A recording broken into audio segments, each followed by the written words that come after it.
Can I take Famalicão from mid-table mediocrity to the Champions League in just 18 months? That's today's challenge, and to do so we'll be taking a look at how to assess player performance after taking over mid-season.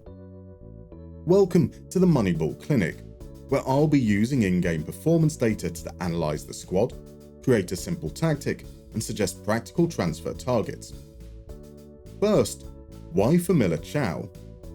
Using the default database and holidaying until the beginning of 2025, I'd intended to take over the lowest placed of Portugal's big three. That was Sporting, but despite being 8 points adrift of the leaders, Ruben Amorim's position was secure. The same could not be said for former Wolves flop Silas. Having only taken over the reins in the summer, Silas's tenure lasted just 218 days, with Famalicão a staggering 17 points short of their predicted 5th place finish.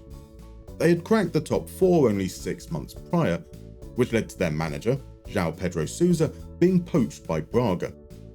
This is a team who should, in the right hands, be competing for European places, so let's take a quick look at the squad.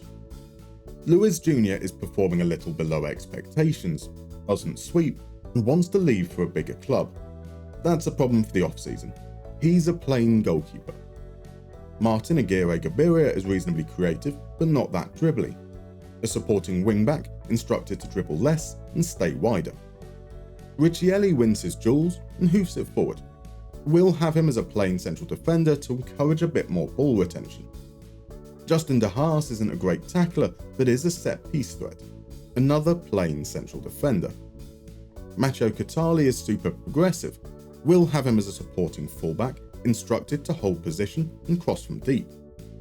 Gustavo Assunção is also very progressive and a great tackler, a defensive deep-line playmaker asked to tackle harder and play more direct. Zaidou Youssef dribbles and creates from deep, so that's what he'll do, a defensive midfielder instructed to dribble more, take more risks, and tackle harder. Jose Luis Rodriguez scores but doesn't create, an inside forward if I ever saw one. Oscar Aranda creates but doesn't score, a supporting winger. Jean de Cadiz wins 68% of his headers. 68%.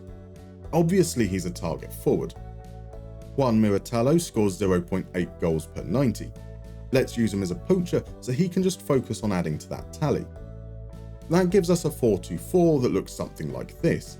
We can switch to a 4-2-3-1 or 4-3-3, which would allow us to make use of Gustavo Sarr's creativity and goal-scoring ability. We want to keep things relatively simple. Defend compactly, hit them on the counter. For this, we'll play wide, we'll increase the tempo, and we'll look to whip balls into the box with pace. We'll ask the right back to overlap. In transition, we will counter, but we'll ask the keeper to roll the ball out so the defenders can be the ones to launch it forwards. Out of possession, it's a low block, with us looking to trap outside. We'll increase pressing and get stuck in to ensure we're not too passive. It's the same set of instructions for each formation. We'll use the 4-3-3 against stronger teams. We'll use the 4-2-3-1 or 4-4-2 against weaker teams, depending on available players and form. Now there are just 11 games remaining, and these are kind of a free hit. We are so far off our predicted finish of 5th that it's virtually impossible to achieve. As long as we pick up enough points to avoid a relegation battle, the rest of the season is just an opportunity to see how the players adapt to the new tactic. But before we continue, we need to take a snapshot of how the players have been performing up until now. I've created a view with all the metrics from the pizza charts. I'll use raw numbers instead of per 90 metrics where possible, as this will make future calculations easier. Just highlight the players, print screen as a web page, and save that for later. All that's left to do is play the game. Same rules as always. All responsibilities have been delegated except those pertaining to transfers and tactics. Holiday between the games, pick the starting lineup, then hit instant result. Jean de Cadiz rescued a point at home against Sporting in our first game. Zaidou Youssef popped up with a late winner to give us our first win against Boa Vista. Jose Luis Rodriguez set us on our way in a 3-1 aggregate win over Monaco in the Conference League. It wasn't all plain sailing though. An Alan Zinho hat-trick exposed our defensive frailties as we lost to Moreirense, and a Xion Homer brace saw us drop points against relegated Académico. In the end, we finished 9th, climbing 3 spots from where we took over. That's encouraging, so let's see how the players got on. Sadly, the pizza charts are useless. As we took over mid-season, they are an amalgamation of performances under Silas and I.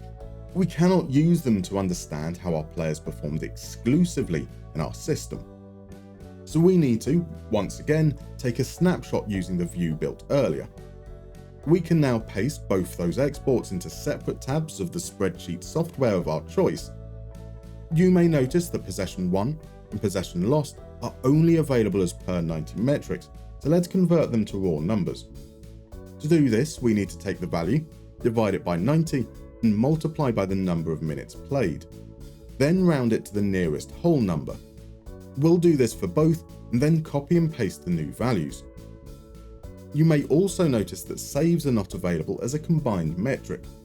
For this, we just need to add up saves held, parried, and tip. Now that's done, I'm going to create a third tab, and in that I'm going to subtract the values from February 2025 from the values of May 2025. This will give us the raw output for just the games under our management. To convert this to per 90 metrics, we'll need to do the reverse of the formula we used earlier. We take the value, divide it by the number of minutes played, then multiply by 90, rounded to 2 decimal points. Finally, you might notice there are no percentages here. Instead, I've used both attempted and completed actions, so we need to calculate the percentages ourselves. Nice and simple this one, completed actions divided by attempted actions. And voila, we now have metrics for the games since we took over. There are a couple of things that stand out. Martin Aguirre Gabiria was poor, winning only 2/3 of his tackles and losing possession more than 13 times per game. Francisco Moura, limited by injuries, also couldn't tackle for toffee and struggled to aid progression. Matteo Catali was solid in both areas, but he's only on loan, so this may be an area of need. Jose Luis Rodriguez and Oscar Aranda kinda swapped roles. Rodriguez became the creator and Aranda the goal scorer. Finally, both our strikers scored at a ridiculous and probably unsustainable rate. I like this team. I think the starting 11 is good enough to compete for a top 5 finish. If we can improve our starting fullbacks and add some depth, then I think we're set.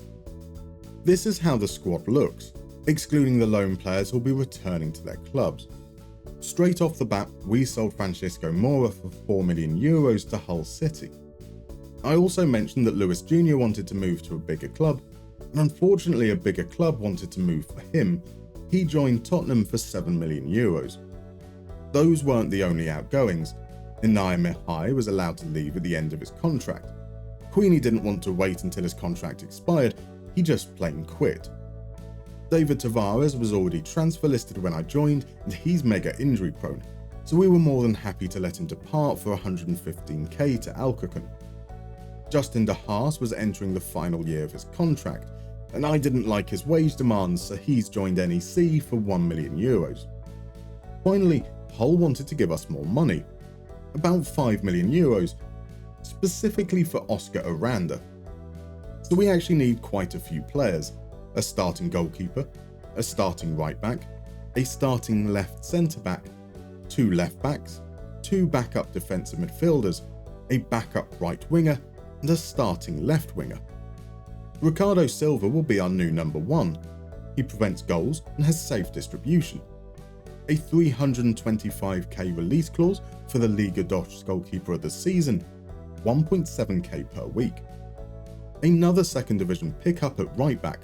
Tomas Domingos wins his tackles, creates, and keeps the ball safe. And he's free. Except for the €1,800 per week we pay him. Osman Jao will be our starting centre-back, an absolute monster in his jewels. Relegated with Mathra, he has a €1.1 million release clause making him our dearest signing of the window, 4k per week. At left back, Gimnathia's Maximiliano Padilla. Safe and progressive, he can also slot in at centre back if needs be. He arrives for 425k, 4.5k per week. From Atalanta, via a loan spell at Casapia, Zé Carlos. Able to progress the ball through passing and carrying, he can cover both DM slots and right back if needs be. 275k. He did take a pay cut to join us, and 8.5k is on the high side. Roberto Tavares absolutely tore it up in Liga dos. A former player with a 50% of next sale clause means his 550k fee is actually 275,000 euros, 2.5k per week. Felipe Fonseca might be a surprising addition. His goal output is decent, but he's not that creative for a winger. He doesn't see much of the ball, however, so I anticipate that Fonseca's expected assist numbers will increase in a team with more possession. He arrives for just 110k, 2k per week. Future Musterman here. Sometimes not everything makes the final cut. Like my deep dive into Fonseca's numbers and trying to predict how he would fit into the team just didn't quite fit the overall flow. I do, however, include these in director's cut versions of these videos available to YouTube members and Patreons, usually a couple of days after the original video is released. If that sounds like something you'd be interested in, head on down to the links in the description below. Back to the video. We do still have a couple of positions to fill, and we'll look to the youth teams. Diego Sanchez was out on loan and didn't play, but his attribute profile looks suitable to be an understudy. Martin Almeida was in the B team all season and doesn't look that impressive, but can at least do the basics. Oh, and we also signed Cristiano Figueiredo to be third choice goalkeeper. No stats involved here, just an old Portuguese guy who won't complain about game time. So that's 7 players out for just over 16 million euros and 8 players in for 2.5 million. Our wage budget wasn't a concern, and this is dropped by a virtually insignificant 4k per week. That puts us 6th overall in the league, right around where we expect to finish, and we can see just how much of a challenge it's going to be to break into those Champions League places. A goalkeeper that can make saves certainly helps. Ricardo Silva kept a clean sheet in nearly a third of his games, and was in contention for the Liga Portugal goalkeeper of the season. The defence played its part too. João won 77% of his headers, the most important perhaps being a winner at home against Braga. Padilla was dependable defending out wide, but a little disappointing when it came to progression. Tomas Domingos chipped in with 9 assists, but more importantly, he did so without losing the ball. Zé Carlos did his job. He wasn't signed to be flashy, and flashy he wasn't. 1 possession, helped move it up the pitch. I love it when a gamble pays off. Sure, it was a low-cost gamble, but Felipe Fonseca's 0.29 expected assists per 90 was exactly what I was hoping for. Unfortunately, the AI doesn't rate him, so despite starting 30 games, he was regularly subbed off and finished with less than 1800 minutes. Didn't stop him racking up 17 goal contributions. Roberto Tavares was better though, 0.38 expected assists, 0.29 goals. It didn't matter what side of the pitch he played on, he was a constant threat. Of course, everything is easier when you have Jean de Cadiz. A 70% header win rate for a striker is just obscene. I said earlier that his goal scoring rate was unsustainable. I was wrong. 35 goals, 1.02 per 90. None of that matters, however, if we have nothing to show for it. Gustavo Ashenschau's second half red card in the Allianz Cup semi-final was the precursor to a late Porto winner. We made it all the way to the final in the Taça de Portugal, only to be swept away by Benfica and João Mario. But these weren't the goals of the save. We want Champions League football. And before the season even begun, we received a significant boost. A strong showing in Europe the year prior catapulted Portugal above the Netherlands in the European club coefficients table. With that came an extra spot in the Champions League. A 3rd place finish would be enough. Despite winning fewer games than Benfica, we were difficult to beat, losing only 3 games all season. That was enough to give us a 2-point cushion and record Famalicão's best ever finish. Oh my god, this feels good. Whilst we often achieve our initial goals in these Moneyball Clinic videos, there have been so many occasions where we've just fallen short of something truly remarkable. 3rd place with Sevilla, runners-up with Everton, Spurs and Frankfurt. A title was never a consideration with Famalicão. Breaking into the top 3 though, and deservedly so I might add, it's not like Benfica just completely fell off. It truly feels like we've reached the absolute ceiling of what was achievable in the time frame. I'm delighted, but what do you think? If you've enjoyed this video, please consider leaving a like or even maybe subscribing. Your support means the absolute world. See you next time.